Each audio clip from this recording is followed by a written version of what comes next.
Edelweiss and CNBC-TV18 present Change India, what India needs. एक government की school है, हम बच्चे को वहां दाखिल करने को तैयार नहीं है।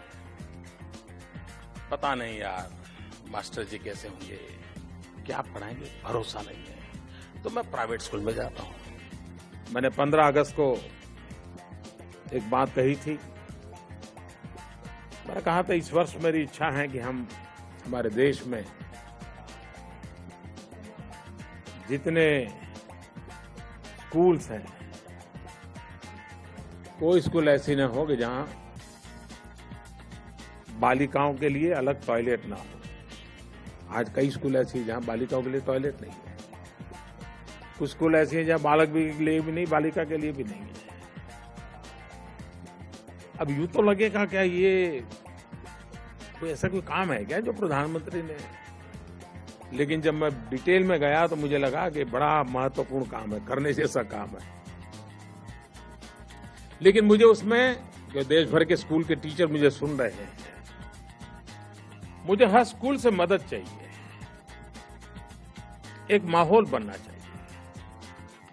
Well, you first heard him ask, would you send your child to a government school? That was Chief Minister Narendra Modi before he became Prime Minister, and then it was Prime Minister Narendra Modi talking about the importance of getting teachers working and making teaching an attractive profession in schools. You're with Change India, and we're discussing education, and we've got some of the brightest and the most thoughtful voices on education joining us today. Right here in our Delhi studio, we've got Mr. Madhav Chavan, promoter of Pratham, NGO, if I can call it, that has done stellar work in the field of education. We've got Latha Vaidyanathan, eminent educationist, former principal of Modern School.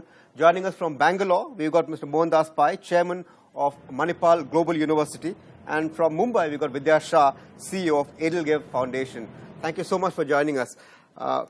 Vaidyanathan, if I can come to you first. We heard the Prime Minister saying in the beginning, why would you send your child to a government school? The record is pretty pathetic. 50% of Indians prefer to send their children to private schools.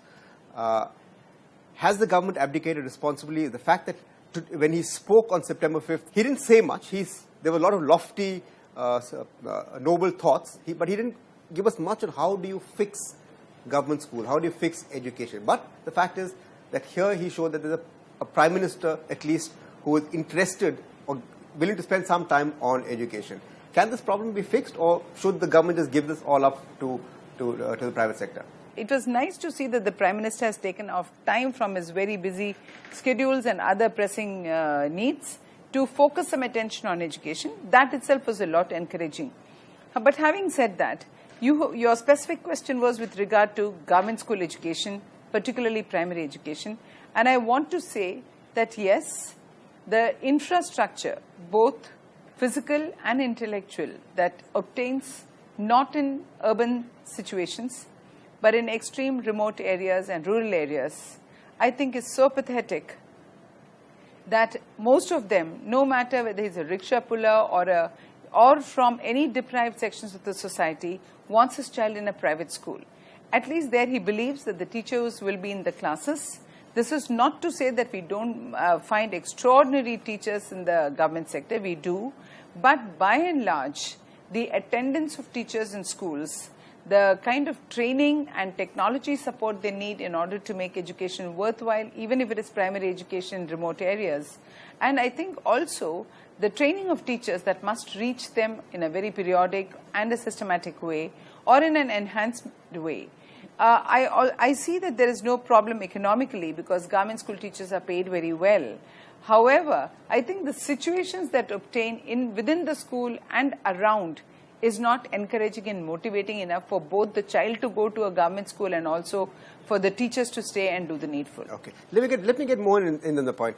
What Mr. Vaidyanathan says, Mohan, is that the environment is not encouraging or motivating enough for either teachers or for students to go into government schools. Can that be fixed with the government, with the Prime Minister who's at least focused on education, or do you think government should just get out of all of this and allow the private sector in? Yeah, I think what you have seen in the last 25, 30 years is the fact that in the government school system, things are broken down. It has become politicized all over the country. The local MLAs control the teachers. teachers don't come to school, there's absentee, landlordism among the teachers. In many parts of India, the outcome is come down in terms of quality, even though teachers may be good. And this has resulted in many parents pulling their children out of government school and putting them into private schools which don't have good infrastructure. Maybe the quality is indifferent, but the confidence is higher. Second, the language policy, Senthil. We must not underestimate the language policy, because all of them who are pulled out, send them to English medium schools, because the states have a very antiquated language policy which they try to push down the throat of people who can't afford to go to good private schools. So can it be remedied? I think the system is broken and the government has to take hard steps to restore quality. And the only way to do it, in my view, is to bring in local management. I think each district should have a school board, as happens in America, so that the school board for a district takes care of the government school education system. The parents are closer to the school board. If something goes wrong today, they have to talk to somebody in Bangalore or somebody in Delhi or somebody in Lucknow. There's no recourse to local people. So local leadership doesn't have a stake. And by that we can do that. Madhav, how do you get it? Because clearly we need government schools, but we need government schools that work, in addition to into private schools. I agree with Mohandas that you need to decentralize, make smaller units and give them whatever goals, instructions, rules to go by and let them perform. All schools need to understand what their learning goals are going to be. What is it that we are trying to achieve?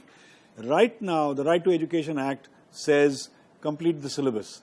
And that has been the tradition. What do you mean by complete the tradition? So the teacher... How do you measure output? How do you measure outcome? Should it be what you want or what the parents want? Well, clearly there is a mismatch today because the state wants language education. Parents clearly want English education. No, it's not just that. It can't be only what the people want. Because ultimately the responsibility of providing education on behalf of parents, society, etc., is of the government. The policy has to be not based on what individual parents want. Language policy is a part of all this. But beyond that, critical thinking, problem solving, how do you do all that? Language policy, just learning English as a ticket out of poverty, is something that is understandable. But if you only teach in English, with teachers not knowing English, with children not having an English environment, then how do they comprehend, how do they express themselves, how do they solve problems? So let me get Vidya in on this. Moving straight on to how do you focus on inputs and say what do you want and how do you focus on outcomes? I think there's been a lot of work that's gone on outcomes. I think the last few years have shown that there's a whole community of people largely driven by parents and students themselves, other than well-minded teachers, who want the entire education system to be focused on learning outcomes for children. And there's so much work that's gone on pedagogy and assessment and all of that. But I think what parents are looking for is not just English education, but an education that will get them employability. And today our education system is not only not worrying about learning outcomes, but is also not filling the employability gap. So we may do a lot of things like improve the examination systems. We may, focus a lot more on teacher training and delivery of teaching. But as long as we're not focused on the end-to-end, which is are children learning as well as are they really being equipped to become, good employees in the future, I don't think much can really happen. Okay, Ms. Badal, let me take off from where Vidya left off. How do you ensure that every child is learning in school? Is learning in school? Yes. One of the things that I think which has been overemphasized over the years as a part of learning outcome is strictly the examination results. Unfortunately, or otherwise, if children generally believe that if they have to get into the higher education sector and if the only way to admit themselves into higher education is through marks, the focus becomes that. Uncovering the syllabus will have to be focused, and also I think what we really lack in is we teach and tell.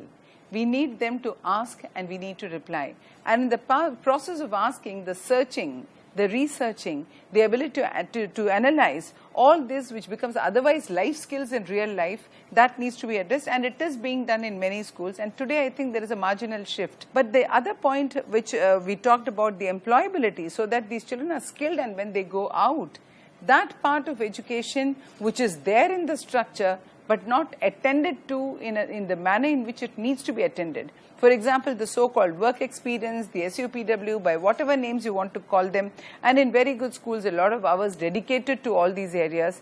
I think any point, particularly for children who are coming from the economically weaker sections, would like to get out of schools and find themselves employed, we need to make sure that they are equipped with skills that will give them a penny or two. On that note, we'll take a break. We'll come back and talk about what needs to be done to make our students employable and skilled for the real world once they leave school or college. That's after a short break. Edelweiss and CNBC-TV18 present Change India, what India needs.